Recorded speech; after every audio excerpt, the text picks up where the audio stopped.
Pippa. Hello, Andy. How are you? I'm okay. I'm sitting in my flat recording this underneath a blanket. How about you? Before I even tell you where I am, I just would like for our listeners to understand why you might want to record under a blanket, because it's not as crazy as it sounds. No. This is what in professional recording circles we refer to as trying to make a terrible room sound slightly better by muffling out all of the reflections. I did a voiceover for a documentary or something, and I had to record it under my duvet on my bed because it was the only way I could make the room not sound like a room, because obviously you're supposed to sound like you're just a beautiful ethereal voice. Yeah, wow. But it was so heavy and hot because it was like a long load of reading. I'm really, for that moment, I thought people don't realise what actors go through. Yeah, there's being a nurse, there's being a firefighter, and then there's sitting underneath a blanket for your job. I had to sit on a blanket for 45 minutes, Andrew, and where's my clapping? Yeah, right. And it's I have to say, we're recording this on the 23rd of June, 2020. It's about 30 degrees outside. It's quite hot under a blanket today. I mean, you are really taking one for the team, whereas I've surrounded myself with cushions, hoping that they will absorb the sound, and sort of makes me feel like I'm in a child's play area. Reminiscent of when did your parents ever take you to IKEA when you were a kid and just leave you in the ballpark? I don't think there was an IKEA when I was a kid, which means there wasn't an IKEA when you were a kid. So I don't understand. There was. We were kids at the same time. We're the same age, and yeah, we lived in different bits of the country. I remember when Nottingham IKEA opened, but I think I was a bit old. I think I was too old to be left in a ballpark. Oh my gosh, were there free meatballs for everyone?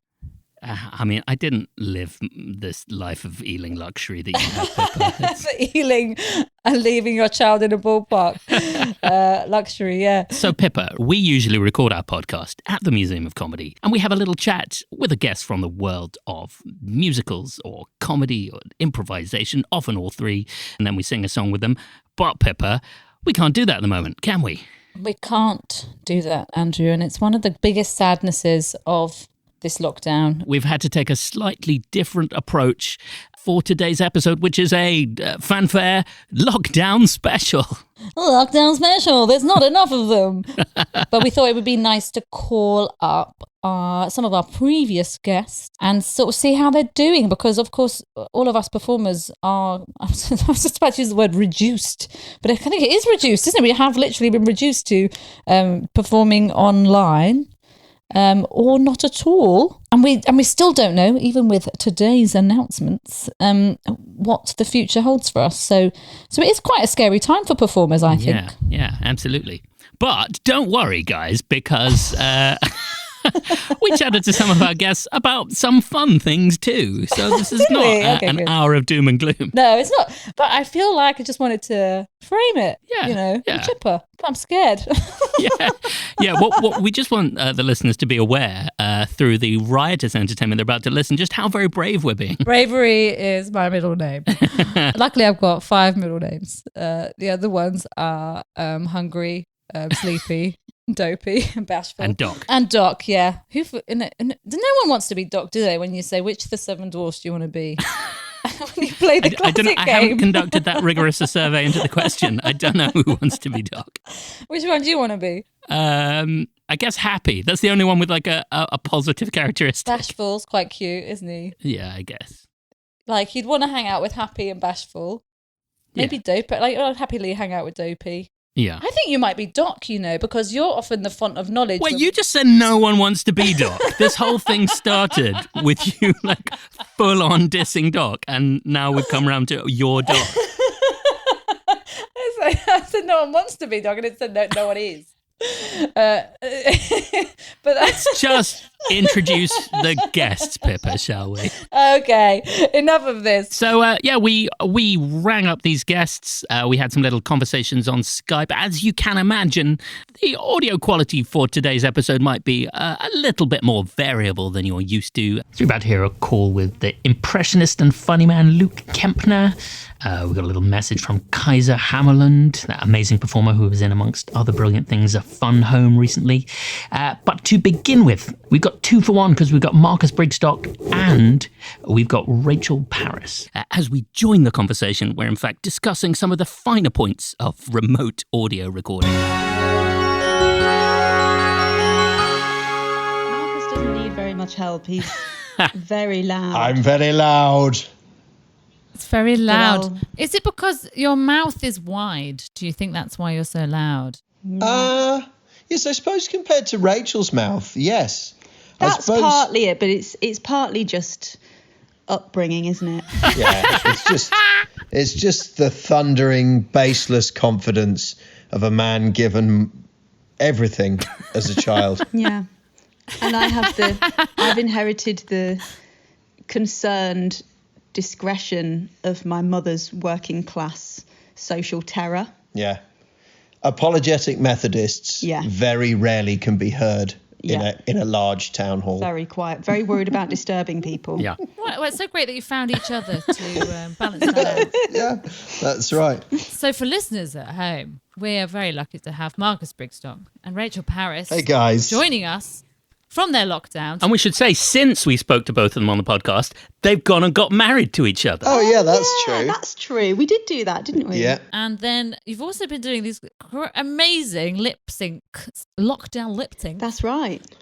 Good fun. That have even got you on breakfast television in America. Yeah, I know. The Americans went wild for it. So, yeah. Briefly. Yeah, they're over it now. We had Good Morning America. Well, first of all, let's explain further. Okay, yeah. So we just started doing lip syncs. We were both ill. We both had, we think, coronavirus. Perhaps. And we were both poorly and then gradually started to feel better and sort of stand up and play music and stuff like that.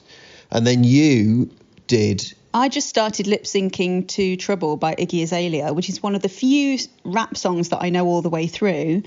And you said you should stick that online. Do it again. I filmed you. Yeah. And that's how it all started. And then we just did a load of them, and the production values and costumes became more and more extreme. We're not done with it, but it has become quite taxing, so we don't do them all the time now. It's testament, I think, to how Luddite we are, that in the rise of TikTok over the course of lockdown, the way we've chosen to do lip syncs is playing the music loudly on our speaker and recording them in our living room on our phone. Old school. And loads of people have contacted and gone, guys, this is basically TikTok, what you're doing here. No, we won't use TikTok. No. But no, Good Morning America got in touch, and then we had 4 Skype meetings with them. Yeah. And lots of emails and all the rest of it. And we did Good Morning America, which was great fun, did it live. During this time, while we were talking with them, Fox News were just tweeting us in capital letters, get in touch, be on my show now. They contacted both of our agents. They got in touch on Facebook, Twitter messaging. Oh, Fox? Yeah. Eventually they did, but first they just sent capitalised tweets. All in caps. Anyway, it was all very weird, but really good fun. I mean, I've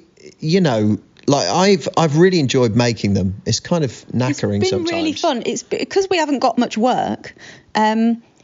Having something, we were doing them like every day, and having something to do every day for those first couple of months was genuinely psychologically a good thing. Yeah. It kept us a bit Very sane, helpful. didn't it? Shall I tell them about? Tell them the failure. So we had one that we didn't broadcast. Oh, wow. Oh. Yeah. So You heard it here first. tried to make silver face paint out of a mixture of white and black, which makes grey face paint, not silver, and then poked my head through a cutout shoebox with silver paint on to try to look like a robot. I have a very long, very narrow face. It did not work. It was really weird looking. And then tried really hard to lip sync to Intergalactic by the Beastie Boys.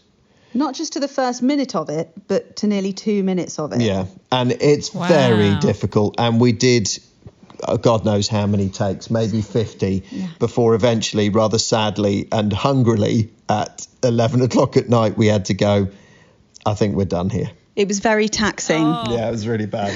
It's just some of them are too difficult. I've got various bits of kit that I've accumulated over the years from doing Prince Fest at Latitude, which was always a big lip sync thing anyway.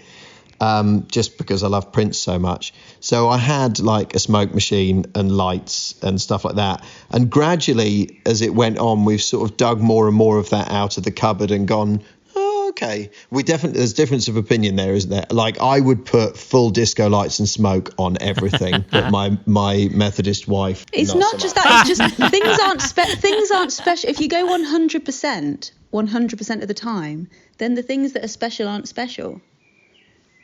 Well, I'm with Marcus on this because next time you can go 110%, Rachel. Exactly. These go up to 11. Stay big and stay home.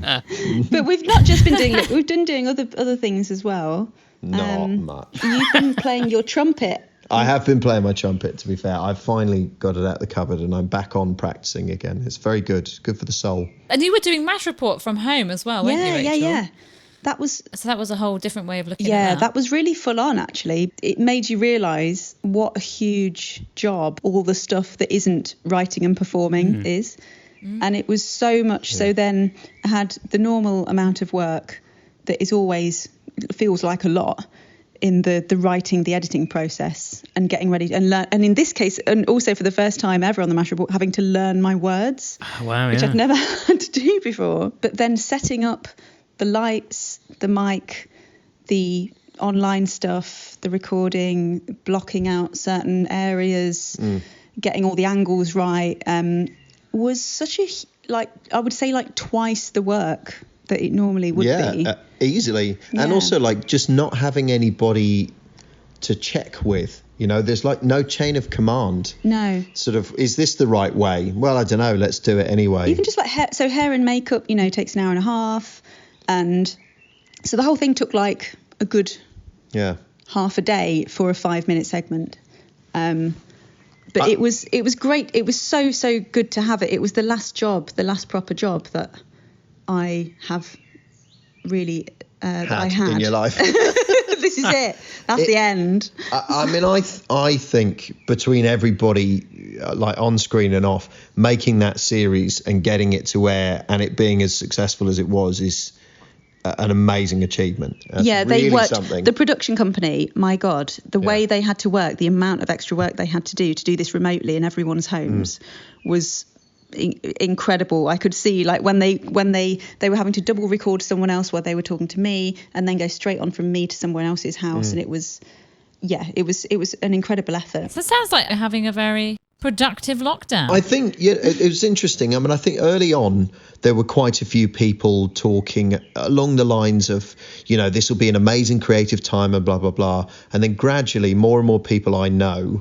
and those I don't know have come out and said, this is not a very creative time. All of us, whether we know it or not, are dealing with a lot on a daily basis. International, national, familial and personal. It's a lot to process. And I think if you manage anything much in the day and talk to a friend or a loved one in a nice and supportive way, then it's pretty great. So, but do you know what? I have to say, for all that it's terrifying about where work will go and what will happen and the likelihood of everything that's known to us being able to continue, that's all very scary. That I can't speak for you. I've had a pretty nice time. I've enjoyed this a lot. Going slow, being still, being here, just being present, and it's not bad. It's not too bad. Well, it's bad in some ways. Yeah. But it's not bad in every way. No, and it does make me think about work. Like when work does start up again, I hope I don't give in to a blind sense of panic about there not being enough work or money or success or whatever, particularly money, and that becoming a motivator for saying yes to everything. Marcus has got a piece of art on the wall that says, well, yes. It's sort of those three words under each other, based on the fact that is his attitude to when people offer him jobs, whether they're good, paid, enjoyable, or none of those things. Yeah. And the phone goes and someone says this is happening, and I go, well, Yes. Let's see. It's a good attitude in some respects, but it has also caused some harm. Yeah. It's an improv thing a bit, isn't it? Yeah. You know, sort of you say yes and then smile and see what happens. Yeah, and I suppose in that way, it's that thing of exactly as you say. In many respects, the yes attitude is really helpful, but for a lot of us performers, particularly the self-employed, terrified that this is your last job performers, we say yes without actually taking a breath before we say yes, and really realizing that a no is a yes to yourself. Oh, I like that. Yeah, that's really nice.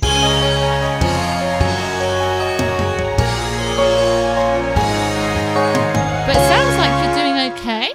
Would that be fair to say? Yeah, I have moments of sort of going, oh god, this sort of indeterminable end, especially to, performers and, people, restaurants and that sort. You don't know the hospitality industry. You don't know sort of how long it's going to be until like we're sort of back in any sort of normality. So that's a little bit difficult. But in the grand scheme of things, like I'm managing to do some voiceovers from home, and I've got a garden. The weather's very nice. So, look, I'm all right, and trying to just keep making online videos that I find funny, and if other people find them funny, that's like extra good. And just working on lots of new impressions and new, writing. Although saying that, when they said that Edinburgh wasn't going to happen, I was like, oh, well, you know what? Like, I'm halfway through my Edinburgh show. I'm going to carry on writing it, and then it's going to be so good. I've not written a word since that announcement. But hey, look, some of these online videos I've been making, some of that will go in there. So, But also, but don't you think that's also... it's almost like permission to not write an Edinburgh show. Edinburgh not happening means permission to do something else for this year, because it's such a kind of cyclical thing where we're in the hamster wheel of Edinburgh. But actually, it not happening is kind of so radical for most of us performers who, that's definitely part of our calendar. And we should probably just say for listeners who don't quite know the shorthand, saying Edinburgh is not happening this year, we mean the Edinburgh Fringe Festival, the biggest arts festival in the world, has been officially cancelled for 2020. No, Andrew, they've closed Edinburgh. If you turn up there, they say, back you go. It's closed. You're not welcome here, boy. Yeah, that's it. We're closed for the summer. Tom Kitchen up there with just a big knife. But I think for people who aren't in the industry, it's sort of difficult to express how big a part of someone's year the Edinburgh Festival is. Like, so much of our peers decamp to Scotland for the whole of August, and it's the entire year for a lot of people is built around that month and leading up to it, and then recovering from it. It's like coursework. That's what I see it as. It's sort of like you spend your 3 terms writing your big end of year project, and then you show that end of year project to everyone and hope that you get a good grade. Whereas I think it's like Christmas for performers, where Christmas should be a joyful, wonderful thing, but sometimes can lead to mass family breakdowns. I do have Christmases where no one turns up, so yeah, you're right. It's similar. But no, I mean, I think that the only reason that I don't feel that permission to not write Edinburgh shows is because I didn't do Edinburgh last year. So for me, it was like I was gearing up, and I was, sort of been spending a year already writing bits and bobs. I was excited about the show, and it was a bigger room than I'd done before. So I was sort of gearing up for it. And I can pretend I was 100% disappointed. There was definitely sort of 10, 15% of me going, yippee! But there was a big part of me, and I was like, oh no. And I think actually, as the weeks have gone on, the realization of where things are at in the performance industry is depressing. Yes, it is, Luke, and thank you for bringing that to and the good podcast. Night. I mean, I've been very much enjoying your sketches on your Instagram, because your Boris is really very good, and I think anyone who can do a very good Boris is really having a great time right now. Well, the thing is, I remember doing Boris like sort of maybe like 2 or 3 years ago, and then he sort of I think he got fired, or maybe he resigned from the Tory party. And then, and I was sort of like, oh, well, you know, that's an impression to put away. And then, you know, when everyone was like, oh, I think he's going to be Prime Minister. And I was like, oh, no, that's going to be terrible. Vote Conservative. So, you know, but, you know, he's got that sort of interminable sort of, you know, the thing I particularly like about him is that kind of, you know, it's the phrasing of the way he says things. You know, the ooh sound is very prominent in the things that we say, but, you know, you can spend time sort of thinking what he's going to say. And so like, I like any impression for me.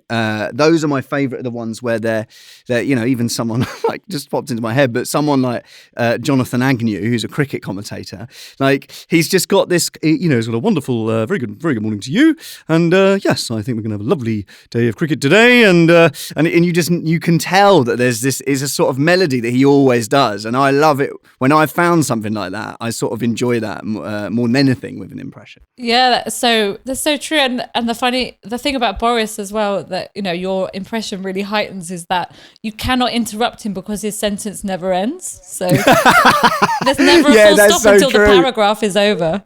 Yeah, and I find actually like a lot of the times I make those Boris Johnson videos really quickly and just film the first things that are sort of coming into my head, which is quite unlike me. I usually like sort of 3 days of writing something before I put it out. But I just find myself just going, you know, when I'm trying to think of more things to say. But you can't. You're right. You can just sort of go, you know, these self-employed will be maybe not very useful, you know, at the end of our this. Disease, and it is a disease, and you can just like you say, you give yourself thinking time with just noises,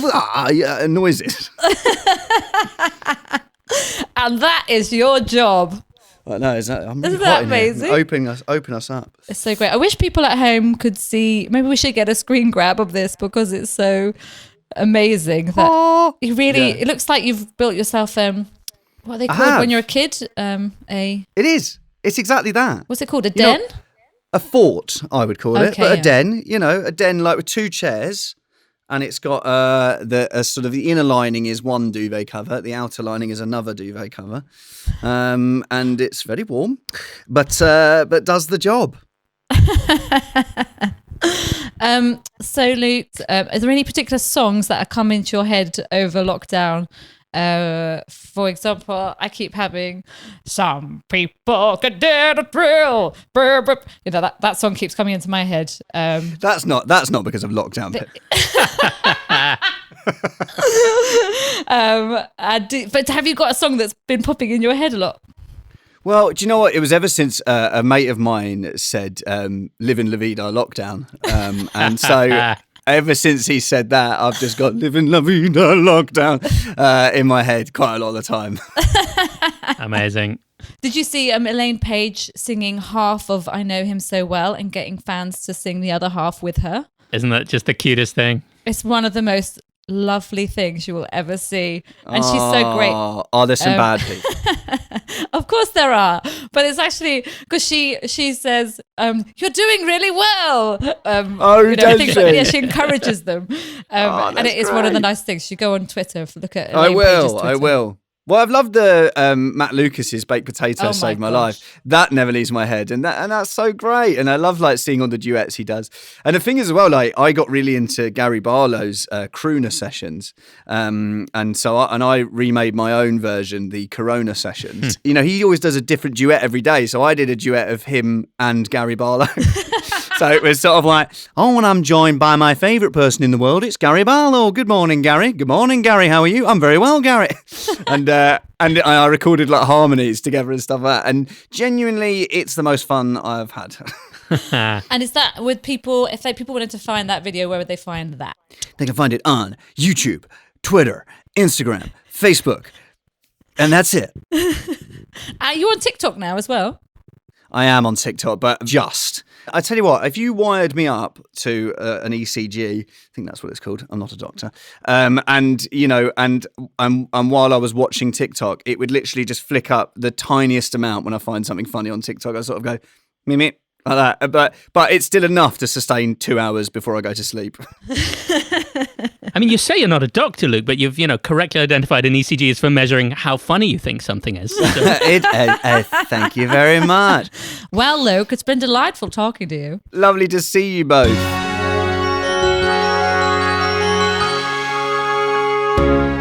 Dearest, dearest Showstoppers, Pippa and all. It is I, COVID Kaiser, the herd immunising Hammarlund, the pesky Swede, obviously being good and staying in and not being very Swedish at the moment. So yes, inside and like all of you going slightly insane. I guess I'm doing what a lot of other people are doing, trying to find solace in, online yoga, baking, cooking, doing HIIT classes in the garden and stealing my neighbour's dog and running around the park. Admiring flowers and trees in a whole new way. And also I've developed a slight obsession with pickling stuff, fermenting and pickling. I suppose that is quite Swedish, but pickling rhubarb as we speak. I was supposed to be in Spain filming a series about St. Francis of Assisi at the moment, but obviously I'm not in Spain and I'm not sure when I will be in Spain again. It has been postponed so far, but we'll see what happens with all of that stuff. Everyone is as much in the dark as each other, I guess. I try to be good and keep up with my singing and singing exercises. I have a lot of my warm-ups and exercises from my singing teacher on tape. What am I, in 1982? On voice notes. So I'm doing that, doing warm-ups.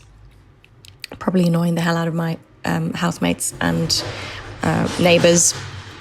But doing that. And I have actually had my first online musical theatre audition for something that might happen next year. So that's quite fun. I mean, it was fun, but also weird. Doing singing self-tapes is ridiculous. And it's impossible not to judge yourself immensely. I think it's totally different from doing a self-tape for a TV or a film thing where you can be much smaller, but then try and do a comedy musical theatre character, but keeping it small and in the frame is a bit trickier. But we'll see how that will go down. It was an interesting experience anyway, and I feel lucky to at least have something to concentrate on for a week or so. Social media is great for keeping in touch with people. I try and, not do it all day. Try and watch the news once a day and not obsess about it.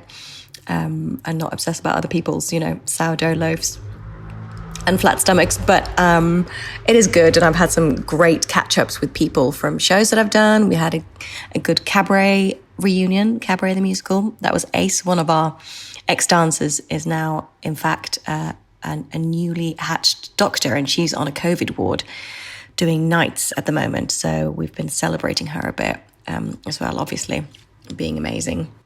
We've had a little Violet reunion online as well.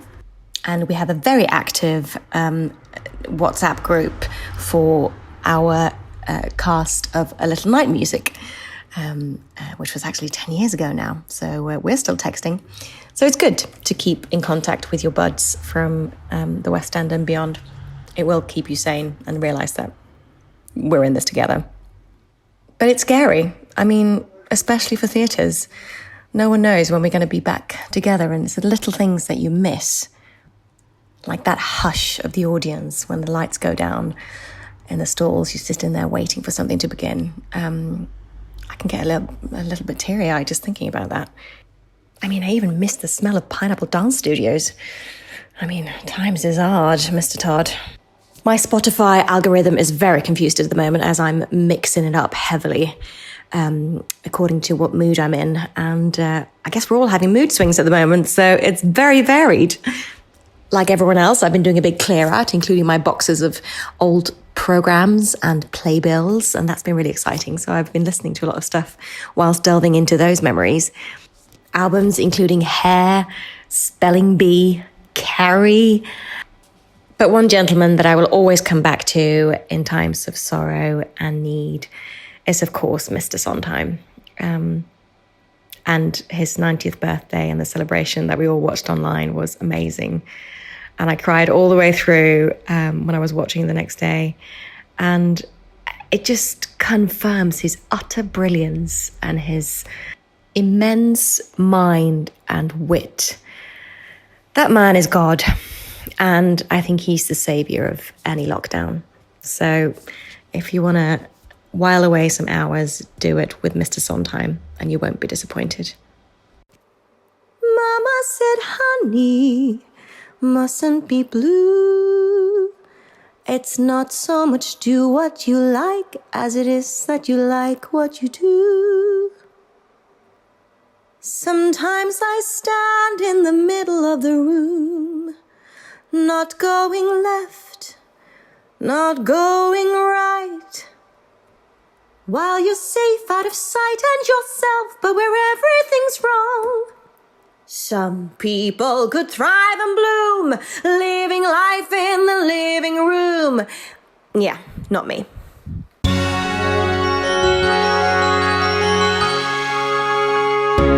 Oh, it's so nice to hear all these chats with our wonderful guests. But while we're here, we just thought it would be great to tell you about some of the things that Showstopper have got going on online while we can't be in the theatre. Firstly, if you go onto our Facebook page or our YouTube channel, you can see our online story time, which is our little monthly or so program for kids. And it's all based on suggestions that kids send us online. That's right. They send us their suggestions via their parents on Facebook and Twitter. So if you don't follow us on Twitter and you have small kids, get on the Twitter at the Showstoppers and make sure your kids are making suggestions so that they can be involved when we record our next story time. Previously, of course, we were doing 24-hour challenges for the beginning of the lockdown with some celebrity guests. Elaine Page challenged us to do a song in the style of West Side Story. Darren Brown challenged us to do a song in the style of Miss Saigon or Songs of Praise, so we did both.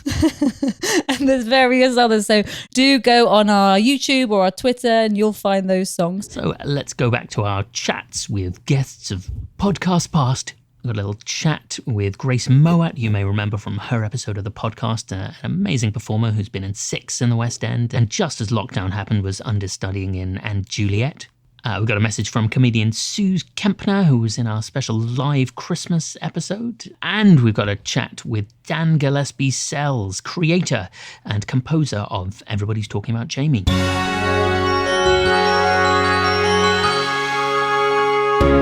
Let's just welcome Grace Mouat back to the old podcast. Hey, she's back.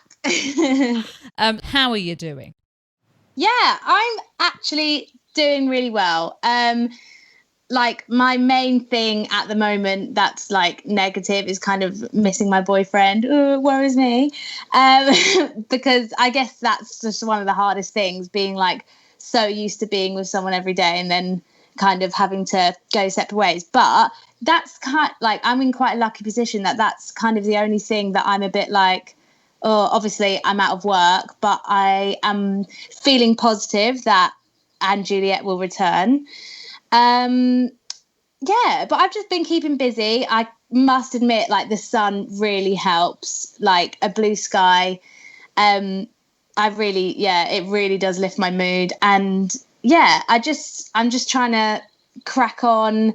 I've started a YouTube channel. I'm doing some like new hobbies and things like that. And yeah, I've been keeping myself busy. So the days have been actually going quite quickly. It's amazing, isn't it, how many people have used this? Like, I'm really impressed by the creativity that's come out of this time. So you've made a YouTube channel, and is that something that you've always wanted to do but just didn't have time to? Yeah, well, so my thing with YouTube, I was kind of debating it like a few weeks. I've been thinking about it for a long time because eventually in life, like I'd love to go into presenting. And I know that like YouTube is a great step for that and to get you used to being in front of a camera. So I was kind of debating it, but the only thing that was holding me back, which is just the most ridiculous thing, I was just so concerned about what people would think of me, because it is very exposing being on YouTube. Like, Yeah, of course. you're just showing yourself how you are in general life. You're not playing a character, you're being yourself.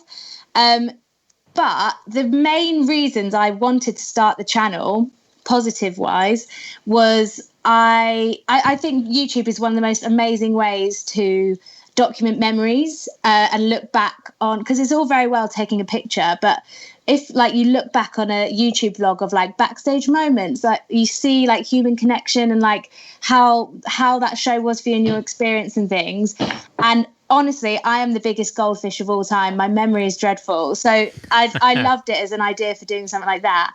And also the other reason is it just really encourages me to like do new things, and like, so it will encourage me to do some baking, to do a baking vlog, or encourage me to pick up a new like arts and crafts because I'll do a vlog about it, and like encourages me to speak about things that I wouldn't usually speak about before. So yeah, and those two reasons were like, so I felt so strongly about them, so much more than caring what other people think of me, that I was just like, now is the perfect time to do it. So I think it was actually a few days before we went into lockdown. I went and bought the camera, got everything. Lucky enough, my boyfriend is like amazing editing, so he's been helping me with that. And it's done pretty well for a new channel, and I'm really excited about it. But I completely agree, it's so cool, like the amount of people who have started a podcast and like YouTube channels, Instagram series. So yeah, that's been keeping me busy. That's really amazing as well that you're, so my first thought when you said, I've got a YouTube channel, was you're going to be singing songs but actually you're doing lots of different things. So it's almost a way for you to express your whole self, which is really exciting. Yeah, definitely. I might like eventually put some songs out there, but I did get a bit worried about that stuff. But again, that's another thing of just not caring what people think. And it really needs to like keep going with that journey of learning how to do that.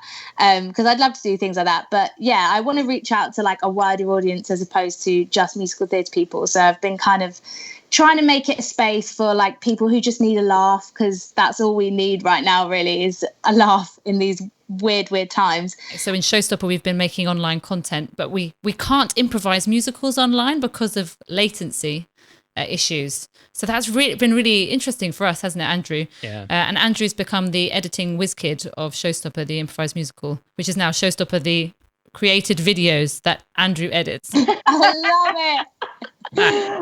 You got to do it. You got to find other ways. Yeah, everybody in creative industries at the moment is all about pivoting, right? What is the closest thing to the spirit of what I used to do?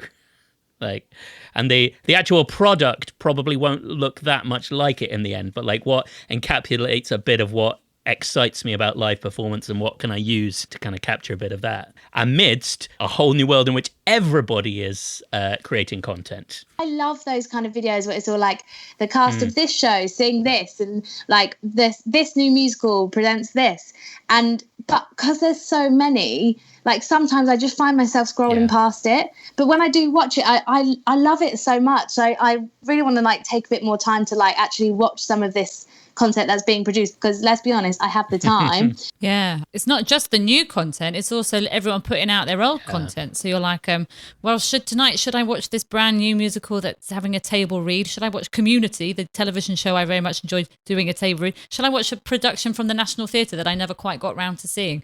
It's so much stuff. So it's almost like is it guilt? I don't know, sort of like fear of.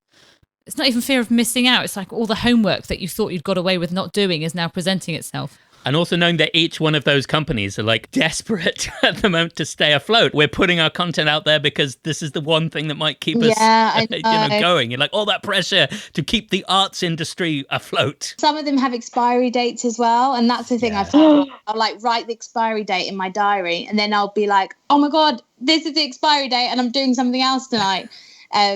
So yeah, I feel you on that.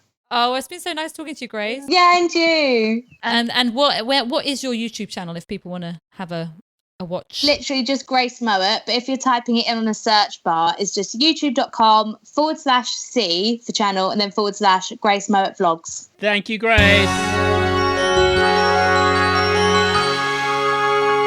Hello, it's Sooz. I'm very lucky in lockdown because I have a bit of garden. It's not a giant like national park garden, but it's some grass and a few chairs on a patio, which is lovely now the weather's finally real nice. So I consider myself pretty lucky as far as lockdown goes. I also have every streaming service known to man, which is very lovely. Thank Christ this didn't happen a decade ago. I've been dealing with all the spare time that I'm not spending travelling up to London to do gigs by just doing lots of videos and lots of writing. It's all quantity, not quality at this point, but it's cool to feel creative because it does look like there's going to be more lockdown before there are gigs again. As far as music goes, I have rediscovered Queen and Kate Bush in this bizarre time, and it's been brilliant. So when things have been particularly bleak, I've been whacking on Cloud Busting, and it's an absolute banger. So yeah, all I can say is, in the words of Kate Bush, I just know that something good is going to happen. Thanks.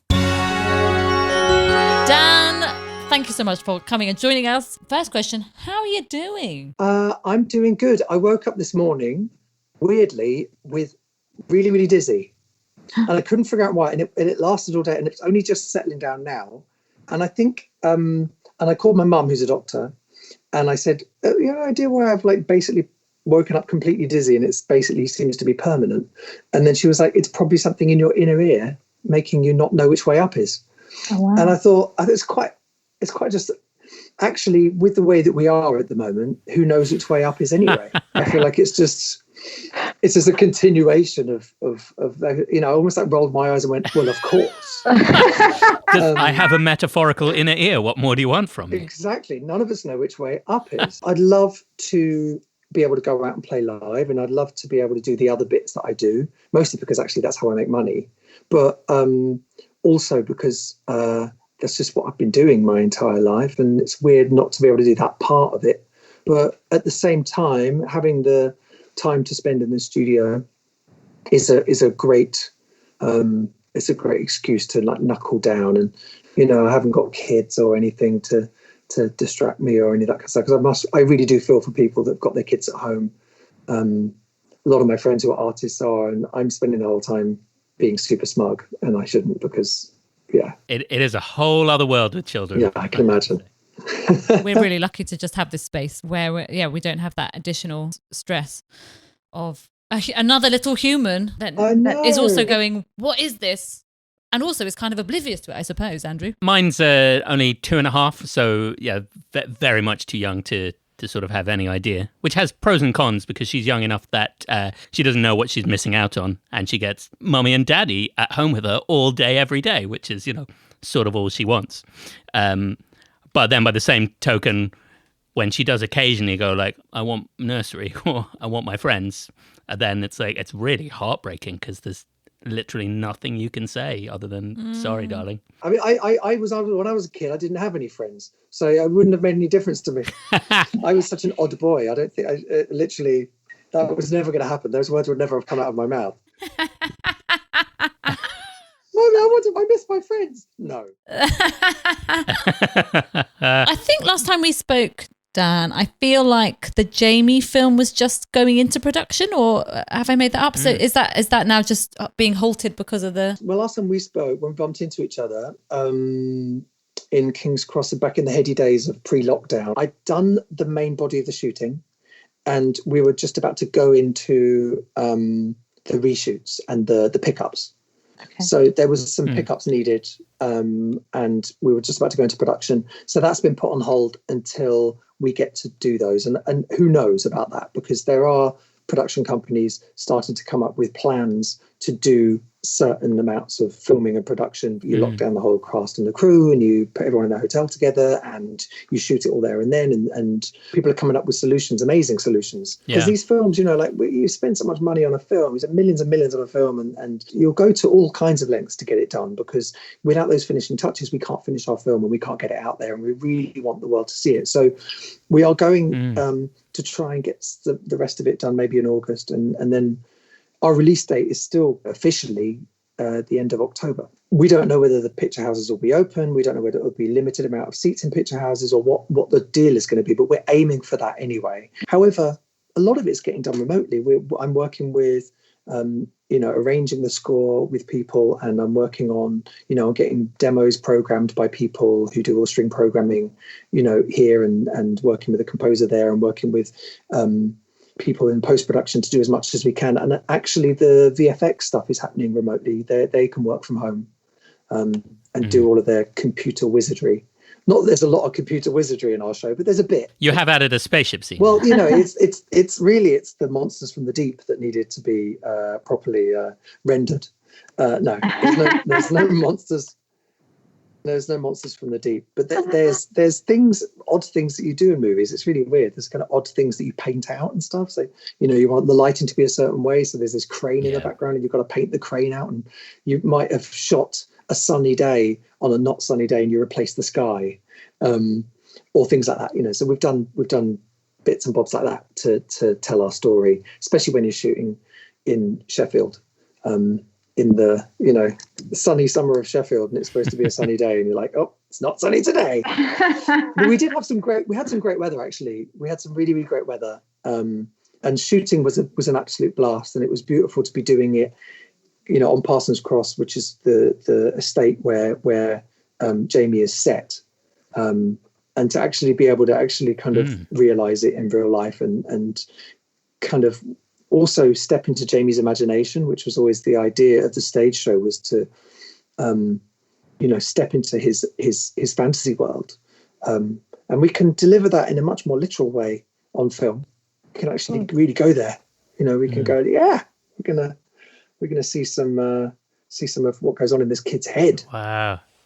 Oh, so excited to see it. I don't know why, but for some reason you saying it's going to come out in October made me go, oh, something to look forward to. Yeah. That's what we're hoping. We're like we need something to look forward to. We need hope. We need some joy. We need ludicrous dance numbers. We need dinner ladies who turn into backing singers. That's what we need in our life right now. We've got it all. Jamie's got it all.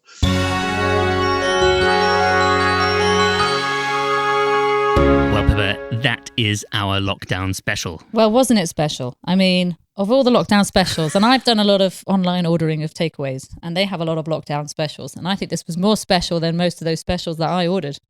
But this has been very nice to have a chat, and actually we thought we did want to share some singing, because obviously that is part of what we do, and we did our amazing online alternative Eurovision song contest, which can also be found on our YouTube, and for that, Mr. Adam Megiddo, artistic director of Showstoppers, the improvised musical, he wrote a beautiful song called One Last Song. That's right. We recorded it all completely in isolation, everyone in their own houses, and together we built up this little song.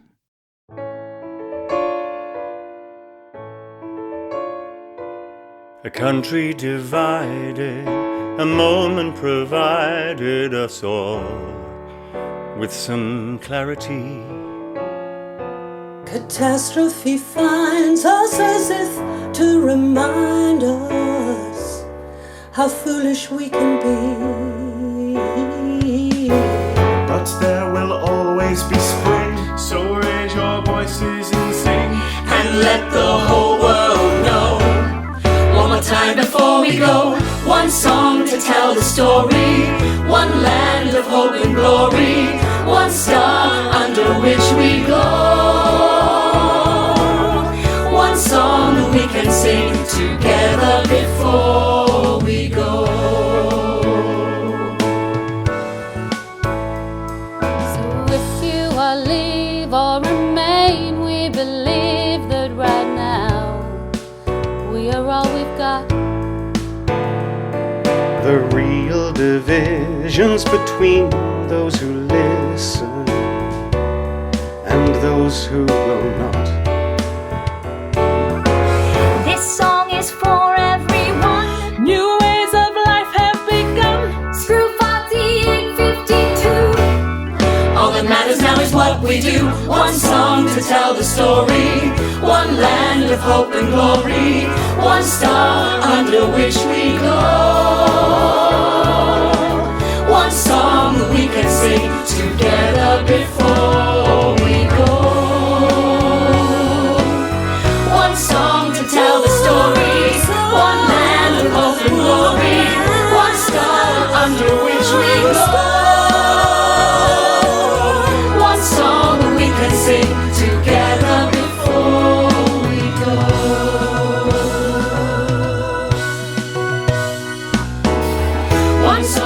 we can sing together before we go. That was the Showstopper podcast. You can follow us on all the usual social media channels. For example, Twitter At the Showstoppers. Facebook / The Showstoppers. Instagram At Showstopper Musical. or our website. www.showstopperthemusical.com. If you enjoyed the podcast, you can give us 5 stars. You can also give us a little review. It would help other people find us and enjoy us. And also other ways for people to find us is if you share on your social media channels how much you enjoyed it so that other people can come and find us too. So please do like and share. Bye, Pippa. Bye, Andrew.